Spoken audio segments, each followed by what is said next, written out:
Hello guys, welcome back to our channel. To those who just watched our video, we are La Mess Farm, a farm in the Philippines practicing natural farming.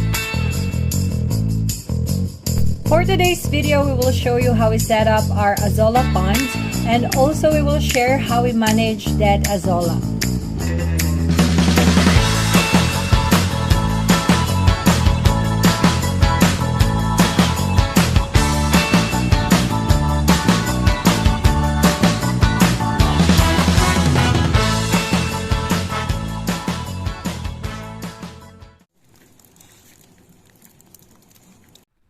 To those who do not know, Azolla is a good nitrogen fertilizer and a great feed for farm animals as it has good amount of protein, essential amino acids that are actually needed for growth of every farm animals.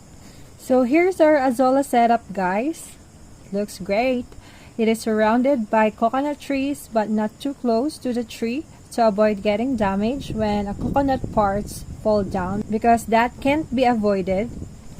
We'll talk about how we set up our Azolla farming later. For now, let's talk why Azolla dies, as what you can see in the video, so you will have an idea where to place your Azolla ponds and what's the best thing to do when they die.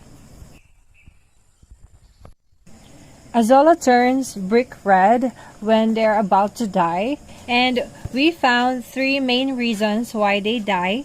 First is too much sunlight. Second is too dark, and third is fresh manure fertilizer. So this is how dead Azolla looks like, guys, and we put this in our compost pile and we can later put it in our garden. So here's what we need to do for us to have a successful Azolla farming. As you can see in this pond, it is very green and looks healthy. This is a good setup to start your Azolla farming. Materials are not expensive, which is good for trial.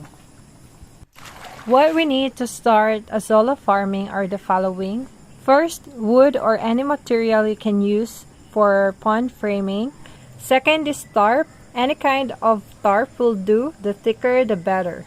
Third is micro nets to be attached on top of the tarp so Azolla won't jump out of the pond during rainy season. Then sunshade net to protect the Azolla from too much sun exposure. You can check our TikTok shop, La Mess Farm, for this product. There are many things to learn and unlearn along the way of farming Azolla. There are times that even if you try to follow instructions in farming, they still turns brown.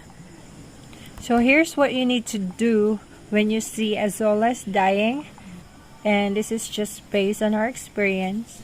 We remove those brown or brick red Azolla and add more dried manure. Then we check if there are tadpoles in the water, then we try to remove them as well.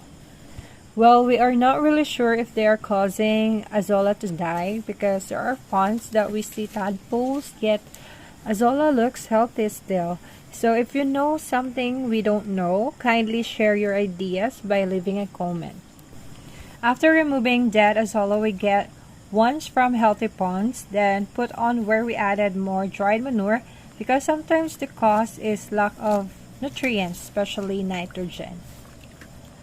So the bottom line for us to be successful in growing Azolla is that first, start as early as now. Second, do daily monitoring.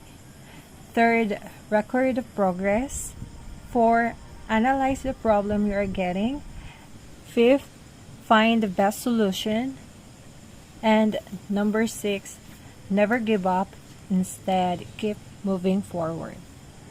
I hope we all become successful in farming, because the world needs people like us who loves to produce healthy foods.